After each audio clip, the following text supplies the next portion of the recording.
This video is going to be discussing the Compton effect.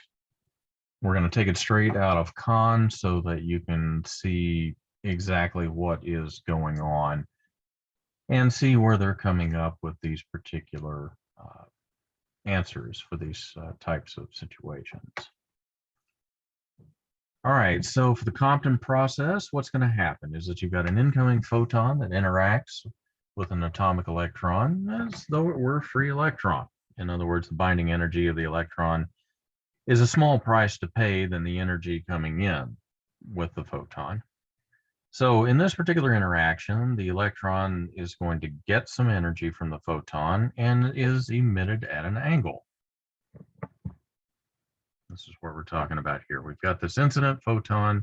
It's coming in, particularly if it comes in and hits one of these in the outer shell. There's not really a lot of binding energy to pay in order to be able to free it. So when it does that, it comes in, it gets the energy, and boom, it's off at this particular angle with respect to the incident photon. Okay? So in this particular interaction, the electron receives some energy from the photon and then is emitted at the angle. And then the photon with reduced energy is scattered at an angle phi. So in other words, the scattered photon, which basically is whatever energy coming in here minus whatever it imparted here to the free electron, and then it gets changed, its trajectory is changed here for conservation of momentum reasons, and emits this way.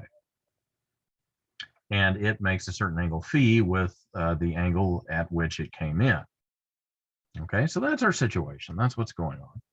So this equation right here, if you apply the laws of conservation of energy and momentum, you come up with this particular relationship.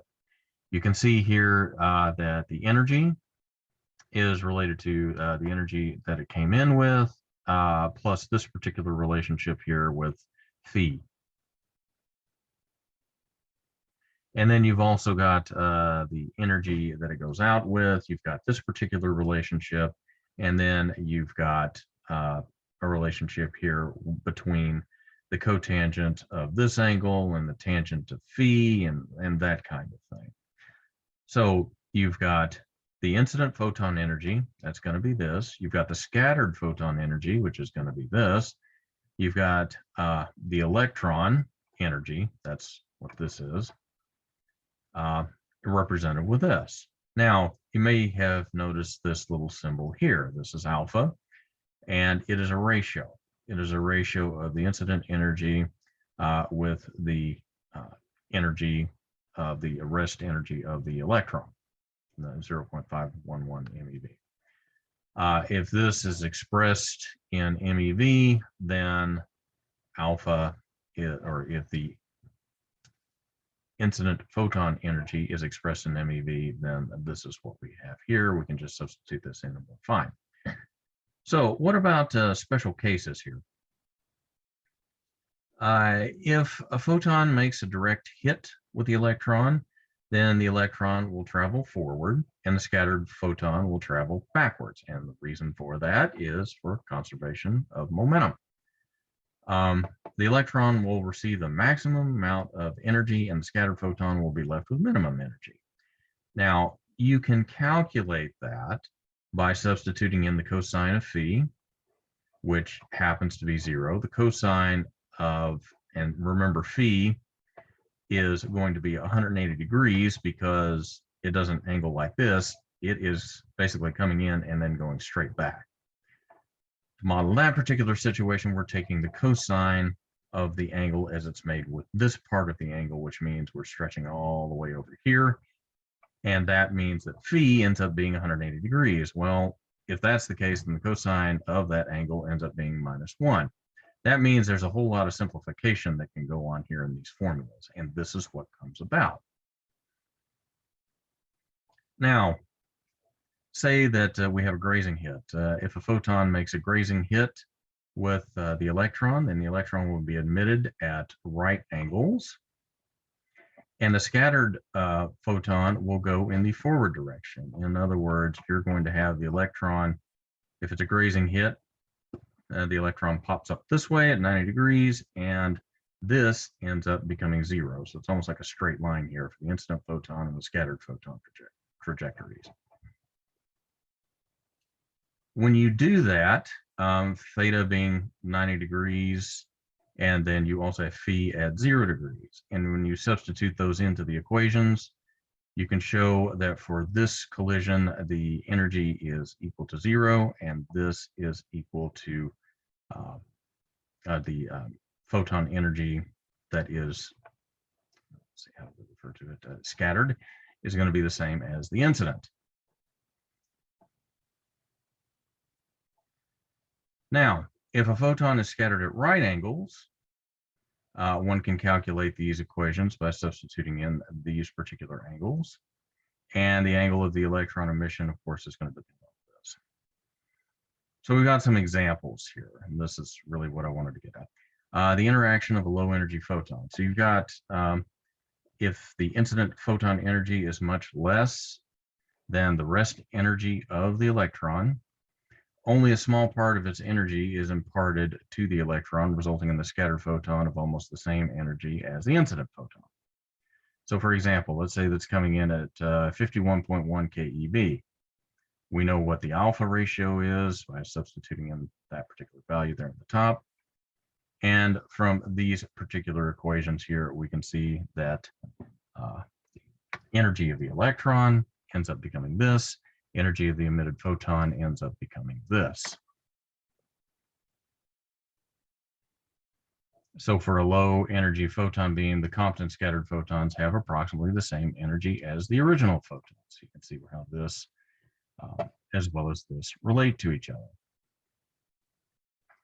And as the incident photon energy approaches 0, the Compton effect becomes the classical scattering process described in a previous section. Now, let's say you've got a high energy photon coming in. The photon is going to lose most of its energy to the Compton electron, and the scattered photon has much less energy. So suppose you're coming in at 5.11 MeV, then alpha ends up equaling 10. That's a cute little number there, because that makes this computation a lot easier. So when you substitute in all of the values here that you know, you find out that the electron energy maximum is this, and the emitted photon energy is this. So the situation here ends up getting flip-flopped here. This is the guy that goes away with most of the energy as opposed to the scattered photon. Now, Compton scattering at phi is equal to 90 degrees and 180 degrees. If you design radiation protection barriers to attenuate scatter radiation, you need to know the energy of the photon scattered at those angles. The energy of the photon scattered by the patient under treatment at 90 degrees with respect to the incident beam is going to be of particular interest in calculating barrier or wall thickness against scattered radiation, because you have no idea which way these things are going to go, so you've got to be able to provide protection. That's the theory. So by substituting in phi is equal to 90 degrees, we come up with this particular equation.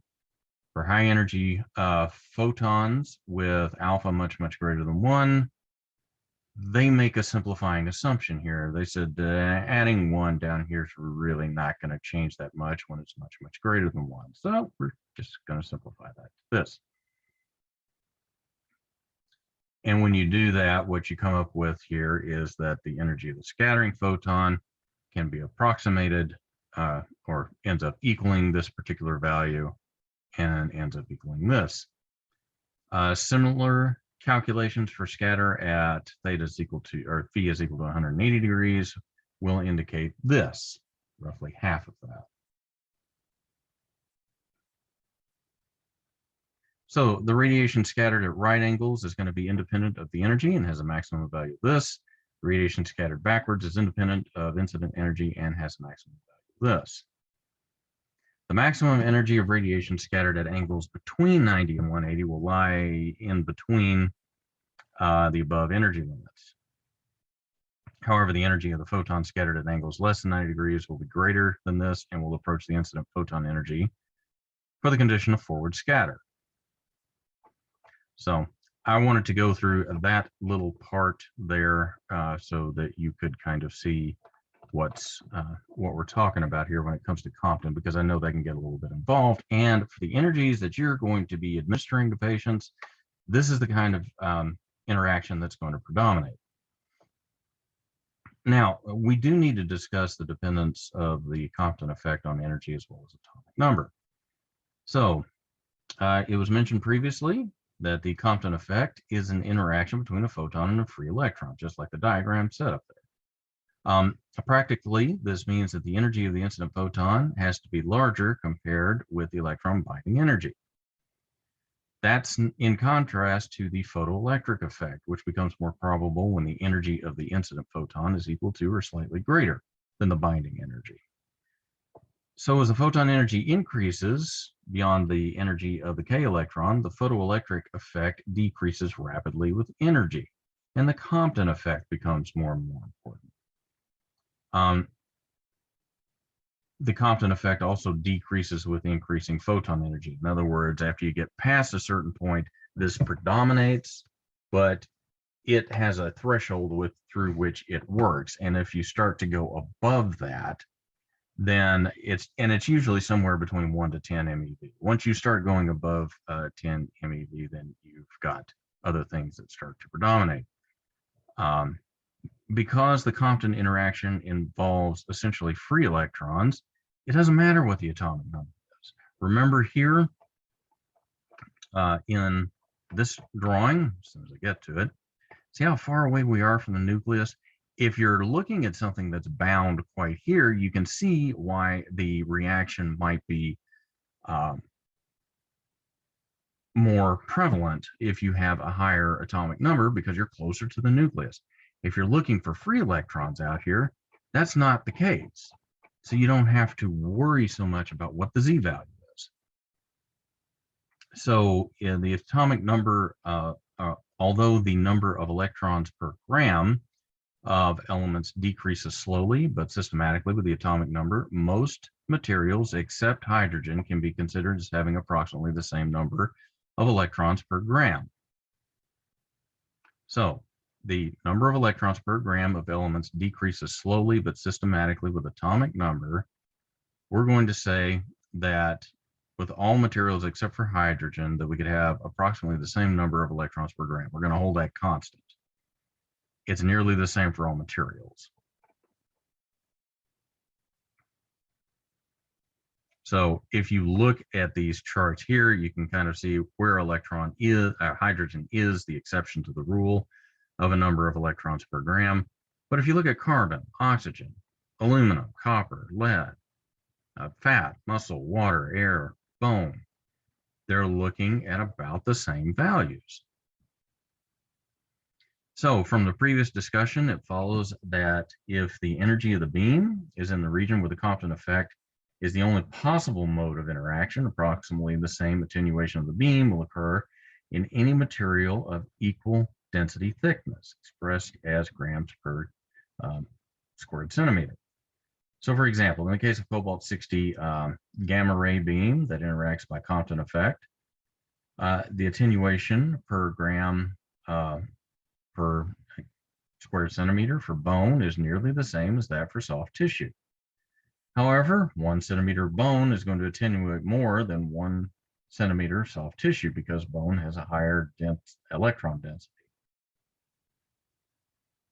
Now, that's given by density times the number of electrons per gram.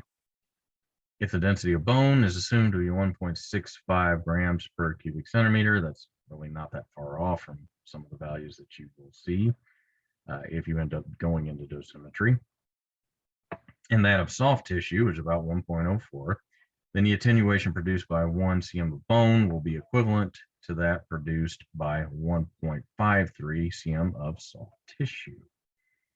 So as they're going through and they're gauging this, what they're finding is you're going to have more attenuation of the beam here in bone rather than you would in soft tissue because of the density. So that's also something to bear in mind.